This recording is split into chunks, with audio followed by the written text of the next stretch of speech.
And in other wrestling news, it appears that Eric Bischoff has said that there is no chance for AEW. Now, he said that in this interview that he did with Ariel Helwani, or Helwani, whatever his name is, said that he has given up on the company. Bischoff added, I used to get really frustrated with them because I actually hate seeing people screw up good opportunities.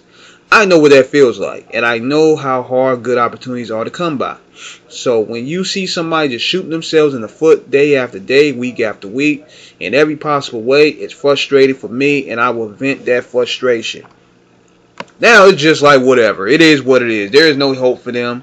Nothing is going to turn that company around. There's no light bulb going to go off of anybody's head, and all of a sudden realize, hey, this is what actually people would get people to watch TV. They have no idea what they're doing. They're too stubborn to learn. Now, people are getting at him about this because, ironically enough, he was going to be on NXT tonight. I didn't watch NXT, but I even had my critical analysis on Eric Bischoff because I felt at first that he was going too overboard with the AEW hate and everything, and it seems like he was jealous that another company has surpassed him when doing his peak. Because AEW is going on 5 years now. Eric Bischoff had a run of 94, 95, 96, 97, 98, and he was let go in 99. And when he came back under Vince Russo, the product just went to shit. But now he's right.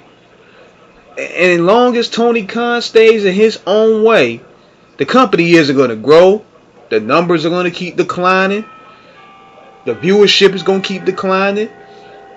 That was the deadest Chicago crowd I ever seen. Chicago is usually one of the rowdiest cities ever when it comes to wrestling. But see, Tony Khan and his boys shot themselves in the foot.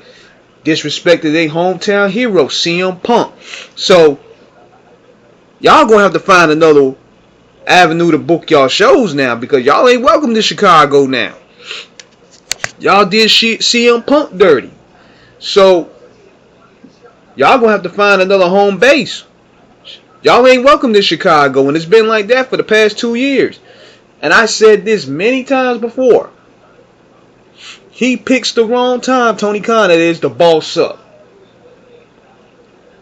Look what you doing, man. Like, I could break down all the stuff that's wrong. Ricochet, you signed him to a big bag. Now he on Rampage jobbing.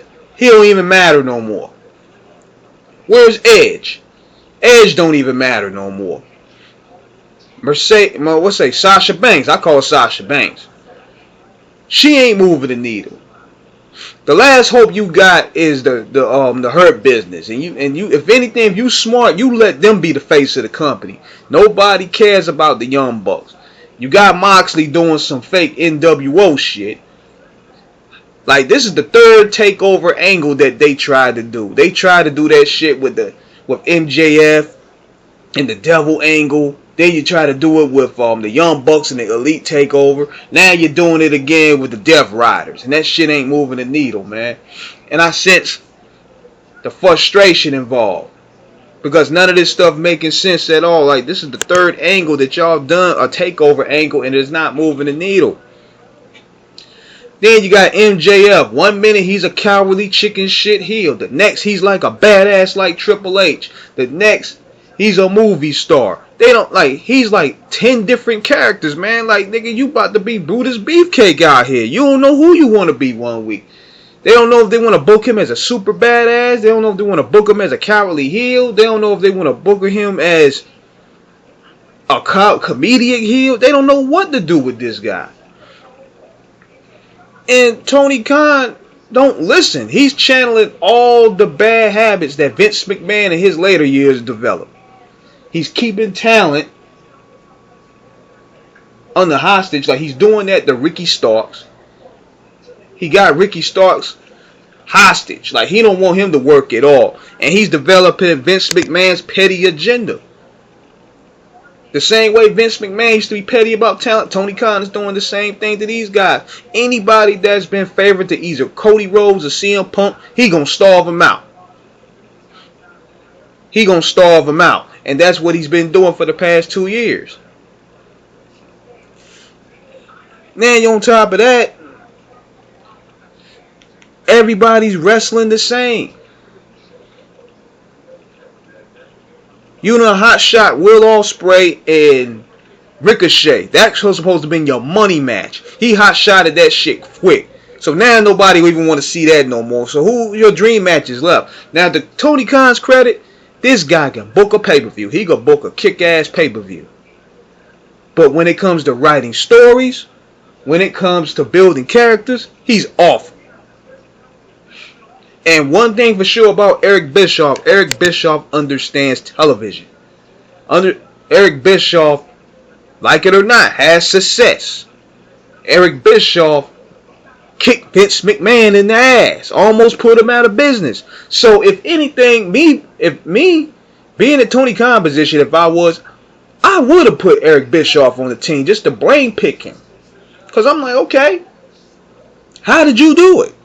How did you get that red hot angle? Because that's what AEW needs. They do a real hot angle. They don't know what they want to be. 1 week they want to be ECW. The next they want to be the WWE Attitude Era. The next they trying to do the NWO. They don't know what they want to be.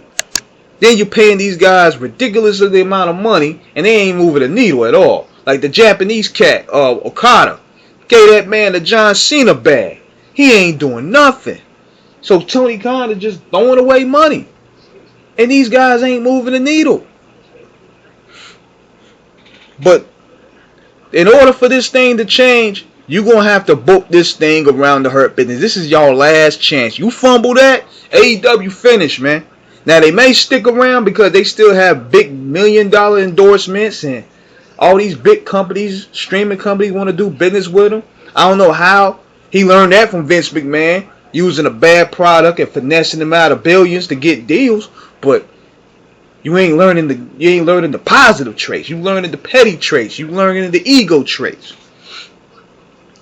But that's where all this shit stem from, man. Y'all let Cody Rhodes go. Y'all let CM Punk go. Those were two of your main attractions.